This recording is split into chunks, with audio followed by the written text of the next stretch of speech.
Bueno, pues primeramente inicio agradeciendo el que hoy estemos aquí en este tercer diálogo con tus juzgadoras y juzgadores sentencias para ti. Y lo agradezco porque además hoy sabemos que hay partido de la selección y que el estar esta tarde aquí, ya sea de manera virtual o presencial, pues nos representa mucho. Sin embargo, es parte de ese compromiso constante y permanente que tenemos respecto de la construcción de un nuevo poder judicial y más allá de un nuevo poder judicial, de la construcción de una nueva impartición de justicia, una impartición de justicia que hoy asumimos que la construimos entre todas y todos. Eso es lo que implica este ejercicio de diálogo. El venir de manera pública, de manera transparente, a rendir cuentas. Y estas cuentas hoy las rendimos de manera permanente a través de la vinculación con la población. Y podríamos decir, ¿por qué es importante el que ustedes conozcan este tipo de sentencias que hoy estamos aquí explicando además en un lenguaje sencillo, porque es parte también de este ejercicio? No se trata de venir y hablar únicamente en términos jurídicos, que por supuesto eso está sustentado en nuestras sentencias, sino venir a explicarlo de tal manera que, como lo acaba de hacer también la magistrada Celina, el magistrado Víctor, imaginemos esta situación. ¿Por qué? Porque al final del día son casos que cualquier persona puede llegar en un momento dado a vivir. Y entonces es aquí en donde hoy, como magistrada federal, quiero refrendarles nuevamente mi compromiso de decir que la convicción no nada más es en relación a leer expedientes o analizar expedientes o el aplicar leyes desde un escritorio. Estoy convencida de que hoy la justicia está dejando de ser ciega a una realidad social, entendiendo que con eso no perdemos la imparcialidad como juzgadoras y juzgadores. Y en ese sentido es que nuestra verdadera misión, considero respetuosamente, es que nos debemos precisamente a proteger la dignidad humana de las personas. De ese tamaño es la responsabilidad que nosotros tenemos en nuestras manos todos los días. En la toma de decisiones en cada sentencia, estamos precisamente decidiendo respecto de la libertad, respecto de, en este caso, lo que hoy nos convoca es hablar de las implicaciones, los alcances del derecho a la salud. Y también aquí decir, me pasaban ahorita la nota de que decían si estábamos hablando del derecho a la salud o al acceso. Lo que venimos a explicar es en su más amplia magnitud el derecho a la salud, de lo que decidimos y de lo que ya establecimos incluso en nuestro tribunal como tesis. Vimos este ejercicio en donde, por ejemplo, en las tesis a las que hizo muy puntualmente alusión la magistrada Celina, pues hay un supuesto muy particular. Estamos hablando de personas privadas de la libertad personal. En este momento también me antecedió el magistrado Víctor y él puso aquí a consideración de todos la explicación de la sentencia de otra persona en una situación de discapacidad. Y ahora yo me voy a referir a otro asunto que también decidimos y del cual ya también emitimos tesis y que tiene que ver con una persona trabajadora. Pensémoslo así, imaginémoslo así.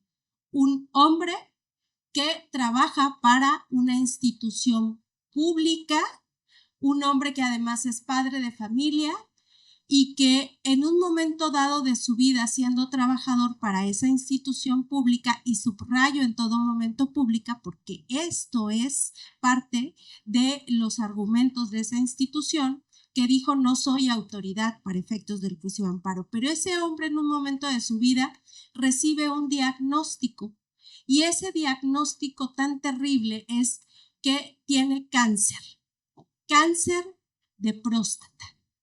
Y en el momento en el que esa persona recibe ese diagnóstico, podemos también imaginar qué puede sentir una persona que está recibiendo una noticia de tal magnitud y qué puede esperar o pretender a la luz de que es trabajador y de que tiene algo que se llaman prestaciones, tiene cierto derecho, entre ellos el derecho a que su salud sea garantizada por esa institución.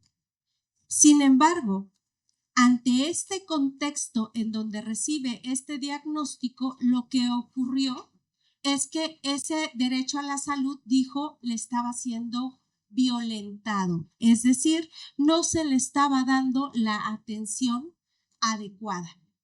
Y en función de esas circunstancias se ve orillado a presentar una demanda, promover un juicio que se denomina de amparo. ¿Ante quién?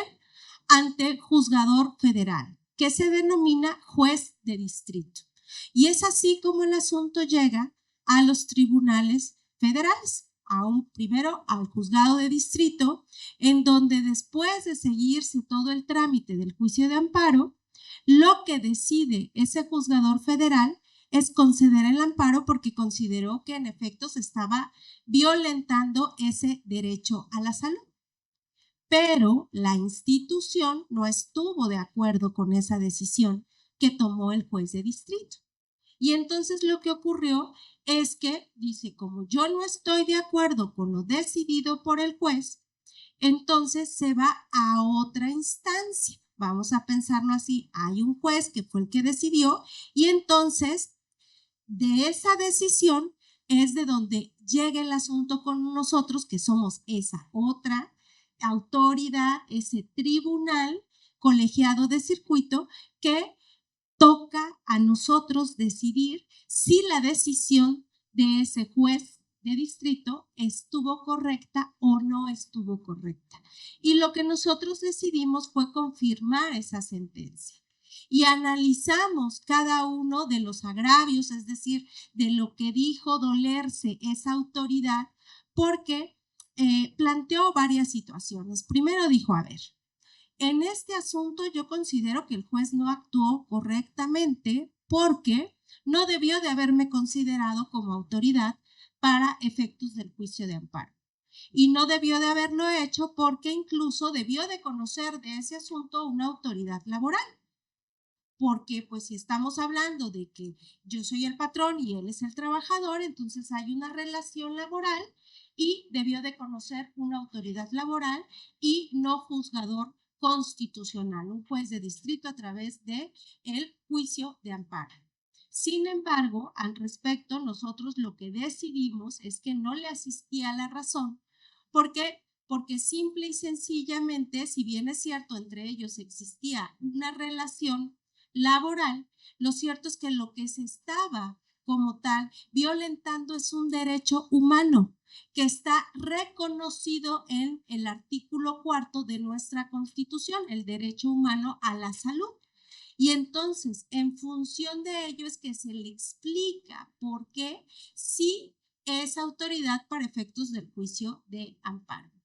Pero no nada más, eso fue lo único que hizo valer en ese juicio como agravio. También dijo, bueno, a ver, es que además hay estos documentos, hay estas imágenes de pantallas, de medios de comunicación internos de esa dependencia, en donde quiso acreditar, dijo, con pruebas que yo le he brindado, le he garantizado su derecho a la salud. Mira, ha recibido citas médicas, incluso algunas citas no ha acudido, porque esas citas fueron en un lugar diferente, tenía que trasladarse el trabajador a otro lugar de donde originalmente radicaba. Y entonces también en ese sentido le explicamos las cuestiones para que se pueda tener considerado que ese derecho no estaba siendo violentada, que no bastaba con que se agendaran unas citas médicas, sino que la atención debía ser integral. Es decir, no basta con que yo te dé una pastillita y te diga con eso se te quita el dolor de cabeza, sino que la atención. Además, estamos hablando, reitero, de una persona que tenía en ese sentido cáncer. Entonces, requería de una atención médica integral, y de ello derivó la tesis. ¿Qué son tesis? Son criterios, ¿sí? Criterios que emitió nuestro tribunal del rubro, del nombre, pues el título, en términos coloquiales: Derecho humano a la salud. Petróleos Mexicanos tiene el carácter de autoridad responsable para efectos del juicio de amparo cuando se le atribuyen omisiones en la prestación de atención médica integral. Esta fue una de las tesis, y la siguiente tesis fue Derecho humano a la salud. El otorgamiento de citas médicas aisladas o el traslado del paciente a otra sede sin seguimiento efectivo son insuficientes para acreditar la prestación de una atención médica integral. Entonces, vemos cómo a través de cada uno de los casos que hemos expuesto aquí, en contextos y en supuestos totalmente diferentes, lo que nosotros hacemos como juzgadores federales es equilibrar la balanza. Cuando hablamos del amparo, hablamos de que una de las partes va a ser autoridad. Entonces, lo que hacemos es revisar esos actos para ver que no haya violaciones de derechos humanos, y con eso lo que hacemos es hacer ese equilibrio de ese contrapeso que podía tener, como en estos casos, determinada institución, incluso de la Administración Pública Federal. Y es así como nosotros cumplimos con el mandato constitucional que tenemos de garantizar que los derechos humanos que están reconocidos en nuestra Constitución, los tratados internacionales y todas las leyes que de ella emanen, pues no sean letra muerta.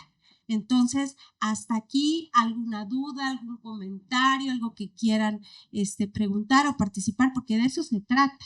Siempre lo hemos dicho, ya en el tercer diálogo no lo vuelvo a reiterar, pero ya lo hemos dicho, se trata de que entre todas y todos demos nuestra opinión.